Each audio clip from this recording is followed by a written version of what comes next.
Good afternoon, everybody. KT here with Wise Images Photography. Today we are out in the field. I got my man Scooby-Doo over there, and we are going to go ahead and talk about how to get that blurry background. Last time we met up, we had talked about doing blurry backgrounds. We talked about kind of like the non-technical aspects of getting a blurry background. I want to say thank you to Old Guy. Thank you so much for your comments, because that kind of helped me get a new idea for another video. So instead of this being a two-part series, I'm actually going to make this a three-part series now. Because what I'm going to do is I'm going to go ahead and do a video about using a cell phone and kind of taking these techniques that we have talked about last episode and this episode and kind of combining them together. I would say, actually, now that I said that out loud, we're going to combine more of the first video techniques into that cell phone video. I might do something else. I don't know. We'll figure it out. I'll figure it out. But in the meantime, I just want to say thank you so much, Old Guy, for saying the kind of comments that you said, because it sparked my kind of like my creative side, and I really appreciate that. So if you guys ever come up with an idea or a thought or something, please make sure you guys put that in the comment below, because that definitely helps me out with knowing what you guys know. The thing is sometimes when you've been doing something for so long, you forget what it's like to be a beginner, and you forget what are those things that you struggled with as a beginner. And being that a lot of you guys may be beginners or even amateurs or even professionals that are watching this video, if there's something that you remember that you had trouble with that you would think that maybe I should go ahead and talk about or something, go ahead and share that. If you are currently right now just in that beginning stage and you're like going, I just don't know what to do, you know, throw out those ideas to me, because I'd love to be able to help you guys out. So anyways, let's get back to this. Today, doing the blurry images, we're going to talk more about the technical aspects.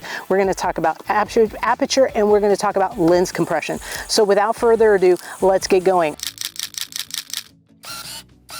I kind of picked an area where I was kind of out of the way, kind of in the shade, kind of had some even lighting. The sun is coming up, so I'm probably going to lose sun here, or I'm going to be directly in sun. I'm seeing the shadows are getting closer to me as the day is progressing here. But basically, right behind my Scooby-Doo, I do have some kind of like some little plants, some grasses and stuff like that. And I figured it would have enough texture to really kind of show and showcase this idea. All right, so first things first, I'm gonna go ahead and get close to Scooby-Doo. And I am shooting with a wide angle lens at this point, right? So the first thing I want to talk about is aperture. I'm gonna go ahead and put my aperture at 2.8. And that means when we talk about aperture in your AKA also known as your f-stop, that has to do, I want you guys to think about an iris of an eye that opens and closes. And how I always remember bokeh and remember which way to put my setting is I always remember I'm number one, because a lot of people want bokeh, right? I'm number one. So that means to open up your bokeh, you're the big man, right? The big woman, the big man, you know, you're the big person in the scene, right? I'm number one, I'm big, I'm the top dog. I'm gonna open up that aperture. By opening up that aperture, you're also letting a lot of light in.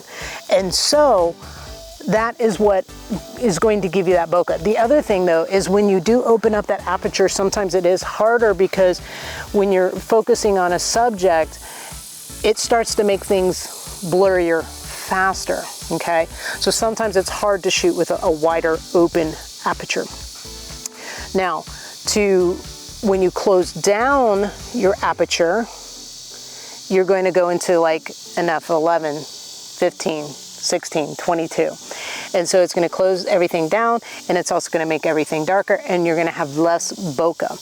So with that concept in mind, I'm sitting right here in front of Mr. Scooby-Doo. I'm on a 24, so I'm nice and wide here. And I'm going to go ahead and shoot with a 2.8 aperture. I've had to speed up my shutter speed because I'm shooting wide open. And I've also gone ahead and put my ISOs at 800 right now. So I'm gonna go ahead and take the shot, get eye level. I'm gonna focus on his nose just because it's easier, because if I try to focus on his eye, it's a little bit harder. There's that little bitty, itty bitty gap there. And so I'm just gonna focus on his nose because I'm not trying to make an award-winning photograph, right? I also put Scooby-Doo on a little platform, if you notice, because y'all, I just did not want to get on the ground today. I'm just gonna stay straight up, okay. All right, so we're focusing on his nose and we're at a 2.8 and snapperoo, boom. All right, so now what I'm going to do is I'm going to change my aperture. So I'm gonna go ahead and change that to a 22. We're gonna do extremes. We're gonna stay right here. Now, because I closed down my aperture, that means less light is coming in. So now I have to adjust my shutter speed so that I can let more light in. Because if I were to take the picture now, I'm just gonna show you guys. It's gonna be very, very dark. You aren't even gonna see Scooby-Doo. All right, so now let me go ahead and adjust my shutter speed. And I've left my ISOs at 800. And now we're gonna go ahead and have a shutter speed of 100 with an f-stop of 22, ISO 800. And so what you should see between the two is the one with the 2.8. I don't know why today I keep on wanting to say 2.4. I was rolling earlier, but I scratched that one. But 2.8 on my lens, you should know notice the 2.8 is blurrier than the 22. All right, now notice I'm staying exactly in the same spot. Remember in the other video, if you've watched it, I said get closer to your subject. All right, so now I've zoomed in and I'm at an f22, 100 for the shutter speed, 800 for the ISO. And if you notice, even from that last image that I took, just by zooming in, the background got more bokeh to it. Now we're gonna take it to the even more of an extreme. I'm gonna change that f-stop to 2.8. I've opened up my f-stop, so that means I gotta adjust for my shutter speed, so I'm gonna speed that bad boy up. And apparently the lighting has changed a little bit. So what I'm gonna have to do, I've set myself up, nope, it's gauging now. Okay, all right, so we're gonna stay at the 4000 for the shutter speed, 2.8 for the f-stop, 800 for our ISO. Are we too close, Scooby? You don't like me right now, do you? All right, guys, Scooby's gonna be a little out of focus. Let's see if I can get him. Sometimes if you're too close, you're not in that lens range, it will not focus. But you should notice that between even the last image that we took, we're in the same spot with an f22, and then we've gone ahead and we've jumped over to the f8. You should see that there is more bokeh in the background. Now what I'm gonna do is I'm gonna go ahead and grab my bigger lens and show you guys even more of that lens compression aspect that I'm showing you with changing from a 24 to a 70. Now we're gonna go ahead and get into my 150 to 600 millimeter lens so that you can even see how much that affects it. We're gonna go ahead and leave Scooby-Doo right where he's at, and we're gonna get that other lens. Hang on. All right, so I have gone ahead and I set it up. I'm hoping that you guys can kind of see Scooby. He's still in the exact same spot. I'm trying to keep some things as consistent as possible for you all. So what we're gonna do now is I'm actually gonna go ahead and step a little bit further back. Scooby is still in the same spot.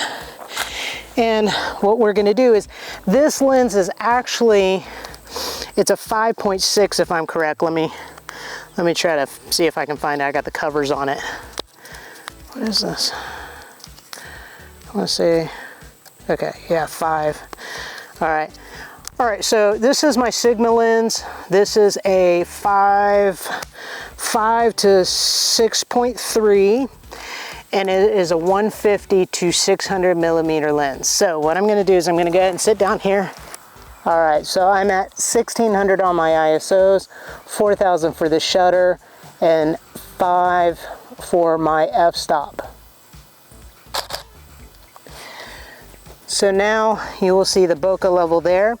We are going to stay in the same 150 millimeters, but now we are going to go ahead and adjust to an f/22 for our aperture.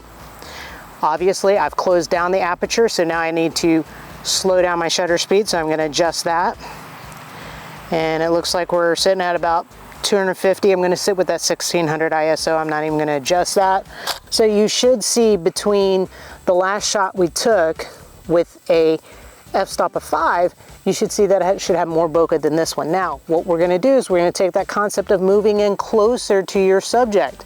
So now I'm going to go ahead and zoom in. I'm going to zoom into 600. I'm going to go ahead and leave Mr. Scooby-Doo. I'm going to go ahead and bump up my shutter speed because as soon as I did that, we're starting to get light change again. So I'm going to bump up my ISOs to about 2500. I'm using my knee here to kind of help make a triangle shape to try to hold this camera a little bit more steady. I don't know if you guys noticed that. All right, so Mr. Scooby at 200 shutter speed, 22 for the f-stop, and 2500 for the ISO. All right, you'll notice the level of bokeh. Now watch this. So now what I've done is I'm actually going to try to get a little bit closer to the Scooby. Right now, the way my lens is set, f6.3 f-stop right now, and you'll notice that it should be a little bit creamier than that last image that we took. So if you guys go ahead, let me go ahead and get a little bit closer to you guys.